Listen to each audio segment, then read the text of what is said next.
The key to learning Chinese compound characters is to learn the building blocks and how they fit together, including both the function of each component and the structure of the compound. Add some clever memory techniques and you'll be able to dramatically increase the speed and efficiency of your learning.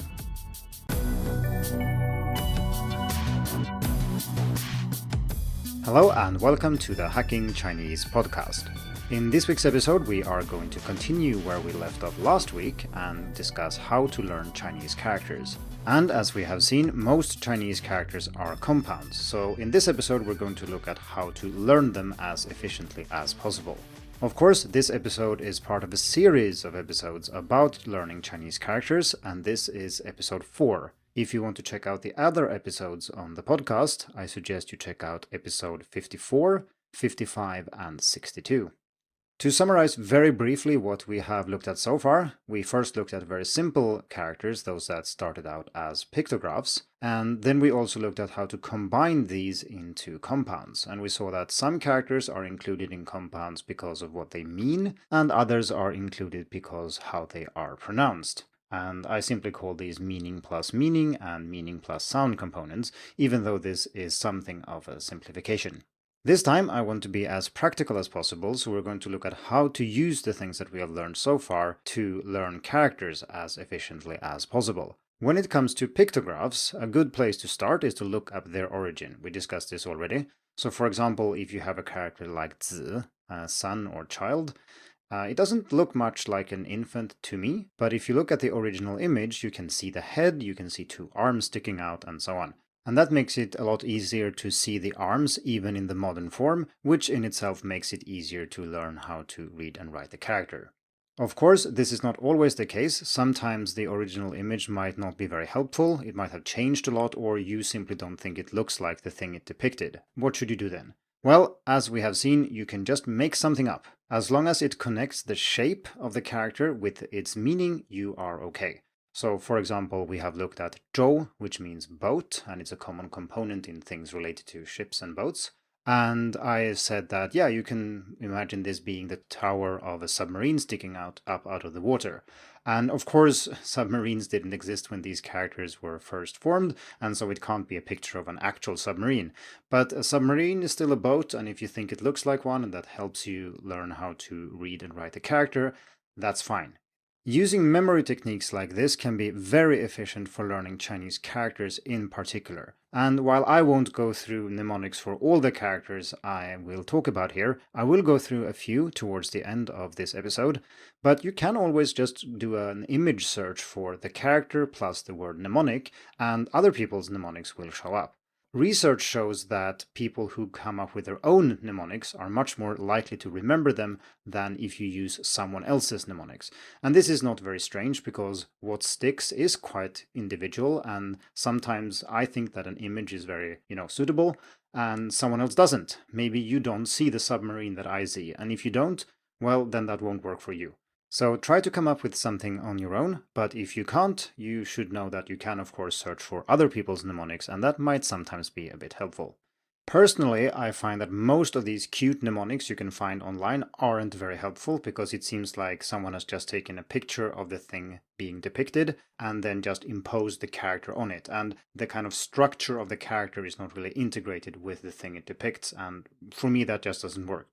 I have written an article called Using Memory Aids and Mnemonics to Make Chinese Easier, which you can check out if you're curious about these memory techniques in general, like how do they work, what principles underlie a good mnemonic, and so on. Like I said, I will bring up several examples later in this episode as well.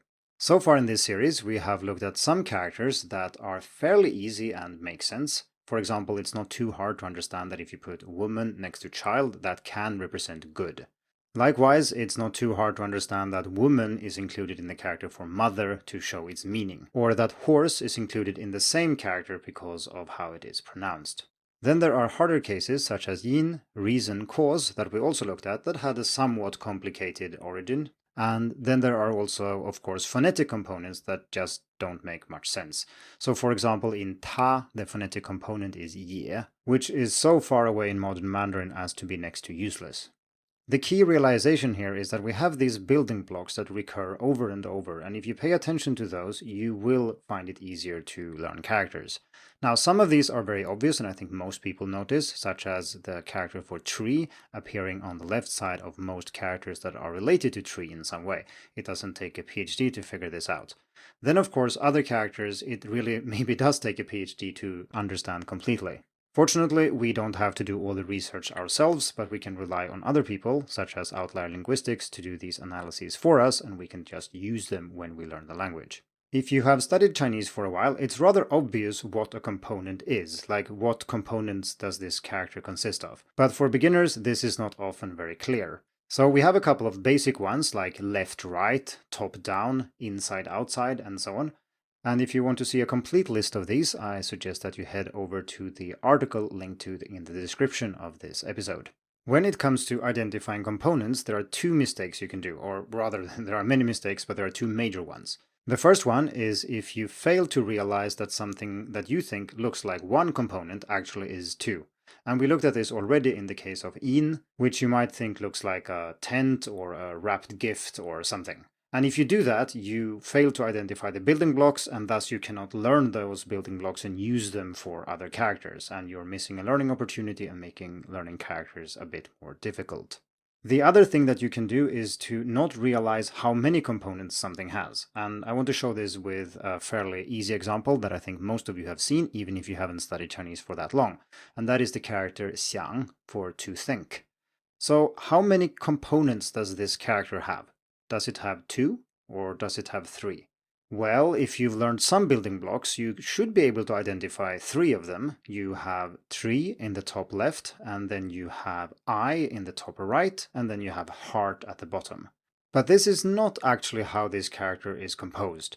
Instead, it is a top-bottom composition, so we have the tree and the eye. They are together in one character, which is pronounced xiang, and the bottom part, which is still the heart. And so this only has 2 components, and the reason we know this is fairly simple, because if you look at xiang, it is pronounced exactly the same as xiang, but with a different tone. So it is a very good candidate for a sound component, which is indeed the case here. So the top bit, xiang, is included there because of its pronunciation, not because those individual components mean tree and eye. So what I wanted to show with this example is that if you use the wrong composition, you think this is some kind of 3-way split, you will miss this clue about the pronunciation. But if you split it the right way, you will see that it is a top-down component, and that the top part is a sound component, and that the bottom part is a meaning component. So do pay attention to character structure and composition when you analyze it and look for components and building blocks. Another very practical problem that we face when learning Chinese characters is that sometimes the true origin of a character really isn't that helpful. For example, knowing that ta is a meaning plus sound compound doesn't really help all that much because ye is so far away from the pronunciation that this doesn't really help us. We also looked at the origin of yin, cause, reason, last time, and we saw that that wasn't very straightforward. And there are characters that are much worse than that. So this brings up the question of how much you should actually care about the true story behind a character when trying to learn it. It could be that sometimes it's extremely helpful and very easy to see, and in other cases it might be that you get more confused if you look at the actual story rather than something you just made up yourself. In an article I wrote a while back called 5 Levels of Understanding Chinese Character, Superficial Forms to Deep Structure, I discussed this question and I identified 5 levels, and in brief they are the following. Level 1, which is the most superficial one, involves inventing pictures that disregard composition and structure of characters, which is essentially what I've been telling you not to do here. It would be something like memorizing in as a tent or a gift, or looking at xiang by, say, associating the tree with the heart and then trying to add the eye later on, or something like that. Level 2 is about creating stories and associations that obscure functional components. So this is slightly less bad, but it's still not very good. And this would be, for example, if you only think that components are meaning components, so everything is included in a character because of what it means, and you never really consider sound. And this is something you probably shouldn't do if you've listened to this series so far, because you know that most characters are actually sound plus meaning compounds, so you have to take sound into account. Many learning materials, especially those aimed at beginners and children, they usually stop around here and they pretend that all components are meaning components, which of course they aren't. Level 3 is the first level where I think that most students should actually stop. So this is not a case of the higher the level, the better.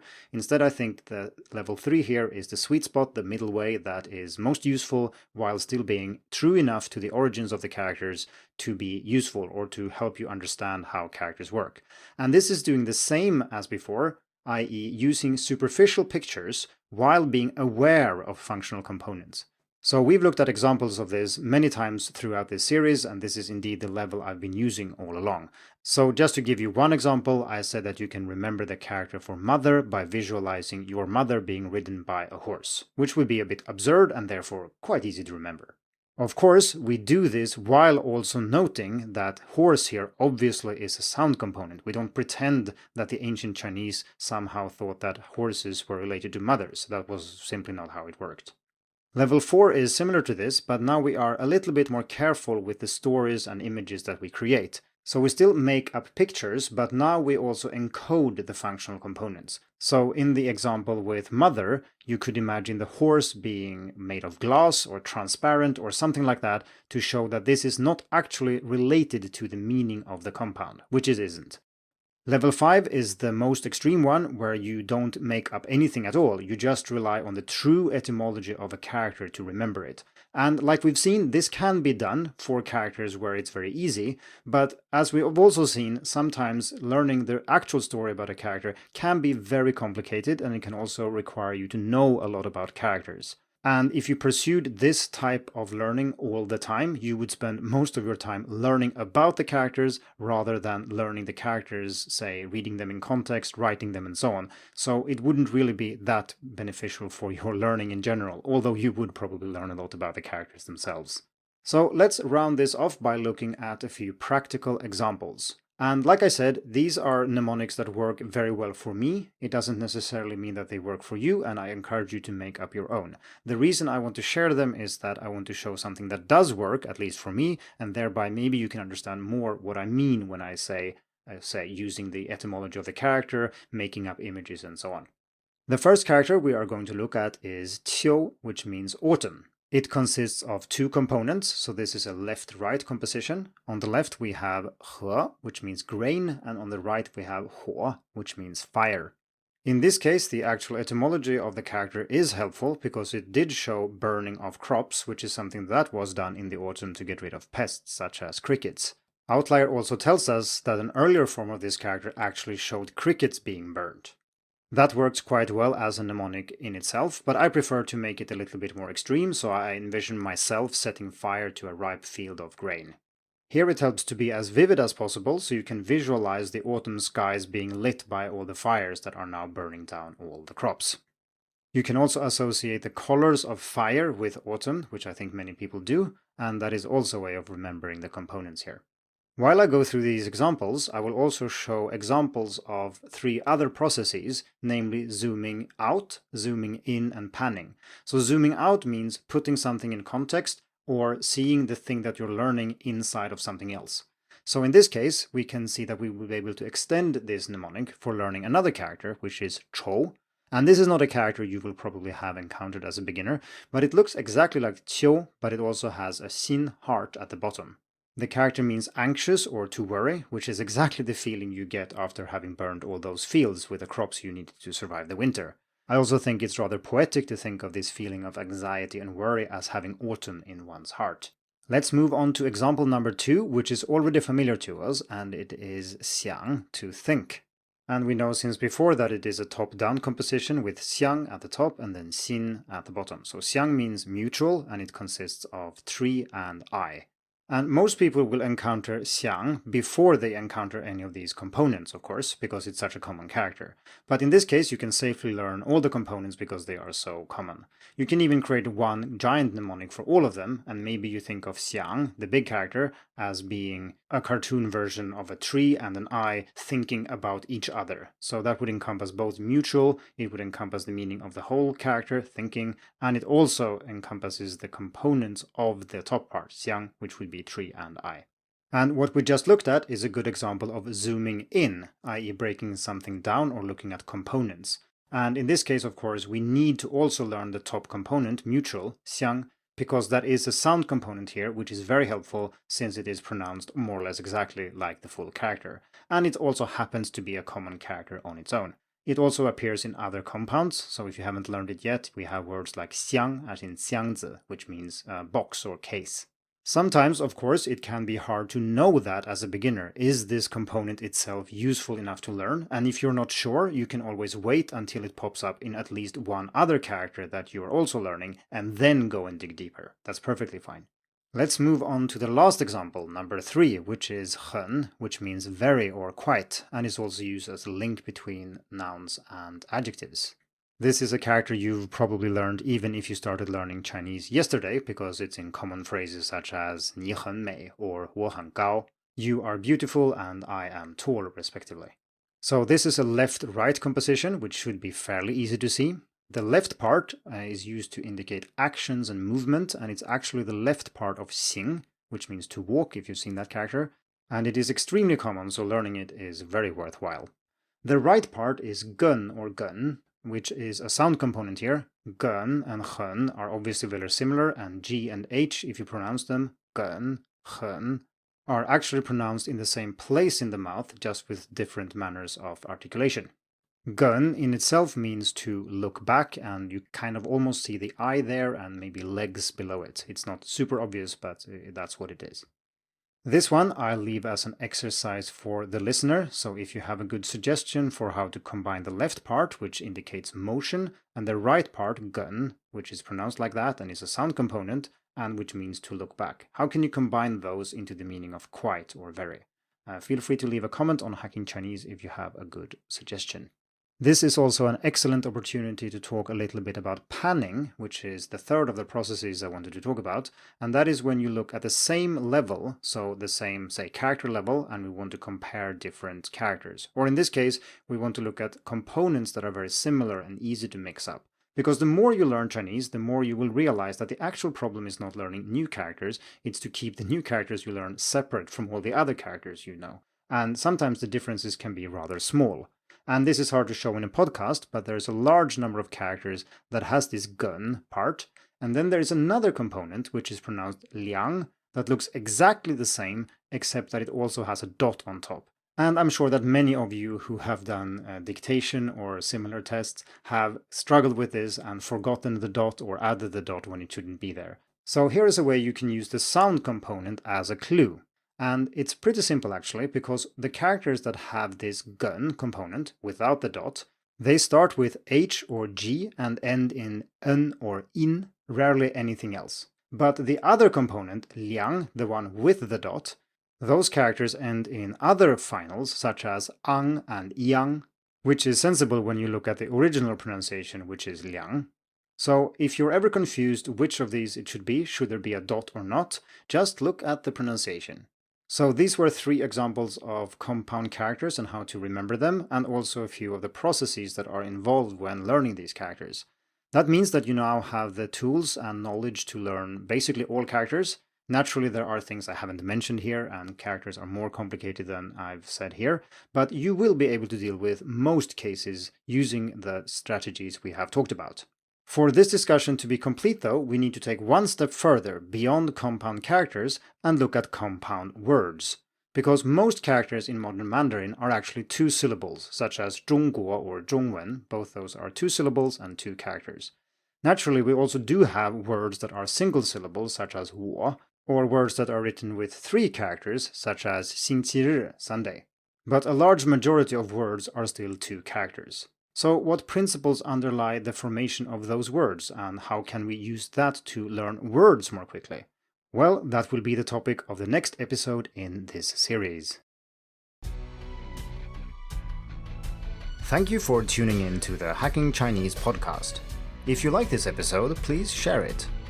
More information and inspiration about learning and teaching Chinese can be found at hackingchinese.com. See you in the next episode, and until then, good luck with your studies.